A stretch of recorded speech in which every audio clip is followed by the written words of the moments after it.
Yo, so Feixiao is going to be coming out really darn soon in Honkai Star Rail, and we just had the patch 2.5 special programming, so you know what that means. We found out with confirmation from Hoyoverse themselves what her kit is going to be doing, so let's go and take a look at this to find out if it's worth pulling for this Hunt Path wind damage character or not. Feixiao's basic attack and skill are relatively simple. It's her talent, technique, and ultimate that are more intricate, but we'll go over that in just a moment. Firstly, Feixiao's basic attack is a normal basic attack, applying wind damage to a single enemy. Using her super cool looking gun blades that are like totally awesome, she does several swipes followed up by a gunshot, which makes her basic attack one of the coolest design-wise in the entire game. But anyways, that's just a basic attack. We can see from the special programming that Feixiao's skill also deals wind damage to a single enemy target, just with more damage, obviously. And she does this using her super awesome looking battle axe, dude. This thing is so cool. The skill is even called War Axe. But then she also launches an instance of her follow-up attack that is associated with her talent as well. So Dr. Ratio is going to have a midlife crisis and become a shell of his former self, looking back at where he went wrong because bro is officially getting power crept with this one. Dog is getting replaced as the main DPS on most follow-up attack teams by Feixiao, and there's nothing he can do about it. Except, I don't know, like cry, I guess. Anyways, let's talk about her talent, because this is all about synergy. We can see from the special programming, when Feixiao's allies attack enemies, she will launch a follow-up attack and increase her damage dealt to enemies. Importantly, when Feixiao or her allies attack the enemy a couple of times, she will gain a stack of Flying Auras. And again, looking closely at the special programming for confirmation, after Feixiao builds up 6 stacks of Flying Auras, she will be able to launch her ultimate. And importantly, it was mentioned she can hold up to 12 stacks, so this will allow for some wiggle room with gameplay, as well as potentially saving some of those stacks for some big PP damage at the most opportune times, while you have all your buffs up and when it is most impactful for you in combat. It's important to note that Feixiao can also trigger the buildup of her own stacks as well. Now let's talk about this behemoth of an ultimate she has, dude. Oh my god, this thing's called Terra Split, which is like a really well-named ultimate. We'll explain why in just a second. To use it, she consumes 6 stacks of Flying Auras and launches a powerful series of attacks on a single enemy target. She has the option to use either her gun blades or her battle axe. And it's important to note that these should be used for the right circumstances. For example, the gun blades deal more damage to weakness broken enemies, and the war axe deals more damage to enemies who are not weakness broken, giving you the ability to use whichever option better suits your needs in any given situation. With either choice, she will launch a series of blows on the enemy and finally deal one massive hit to the enemy at the end. This will feel reminiscent of Acheron's ultimate, but be aware, this is mostly just looks. Feixiao's ultimate works completely differently, however she does get her own domain expansion as well, and goddamn does she look sexy beating the crap out of enemies while she is in it, my gosh!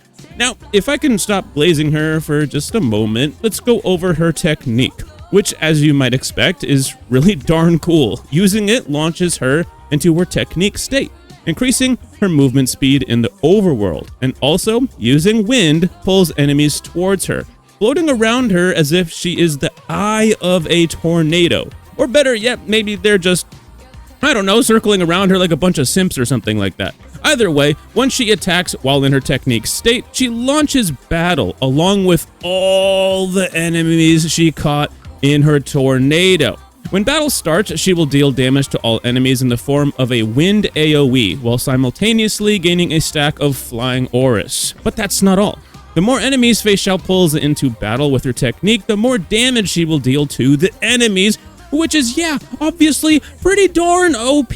So yeah, you're gonna want to use this technique like every single time. It's totally busted. So like, gosh darn it. Right up there with Acheron and Firefly for like the coolest techniques in the entire game, and I don't even think it's close. Those are the 3 coolest techniques in the game. And the most important part about her is that she is a Foxian. So she's like super duper hot, dude. I mean, just look at her.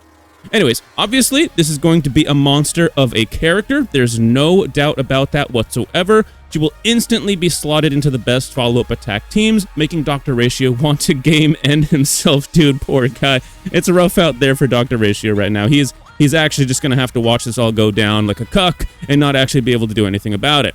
It's tough to say whether she will be up there with Acheron and Firefly teams, but the follow-up attack meta is so strong right now that the overall team damage will definitely be one of the strongest in the game without a doubt, even if Feixiao's personal damage is not necessarily like the literal highest in the whole game on launch.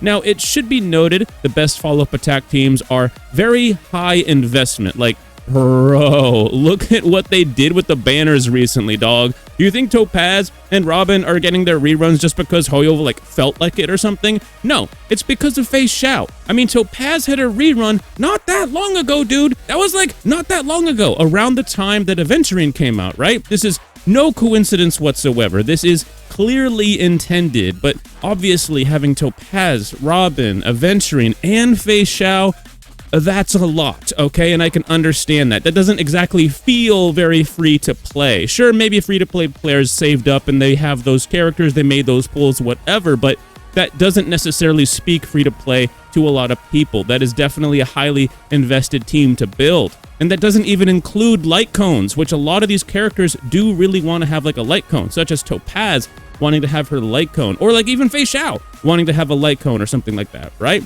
That being said, I have all her best support, so I'm gonna definitely be investing in these characters. I don't know about you guys. I don't know, sucks to suck or whatever. I'm gonna be pulling these. I'm gonna pull her right away. Oh my god, I'm gonna pull her so fast. It's crazy. Just like I pulled your mom.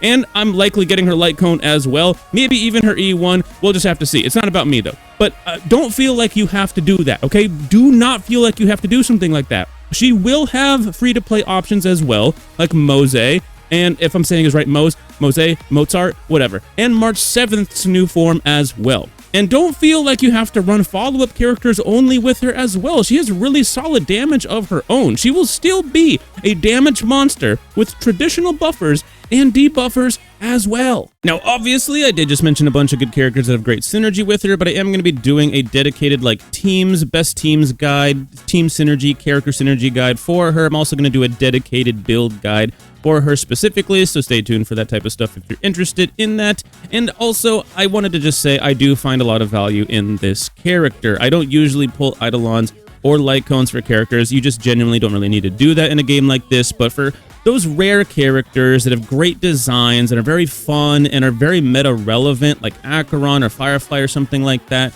I do kind of like get more interested in that. And she's one of those characters that I will be trying to pull her light cone and maybe even an Eidolon 1 for her. So that says something. I'm not just telling you guys, oh, she's good. I'm going to be investing into her myself, okay? Showing how much value I truly find in her. Anyways, let me know if you're going to be pulling Feixiao, or if you're going to be skipping, or maybe pulling a light cone or an Eidolon. Again, don't feel like you have to do that. She is going to be free-to-play friendly. There are going to be options for her. And if you guys like this kind of stuff, consider leaving a like and subscribe, and I'll see you guys in the next one. Peace out.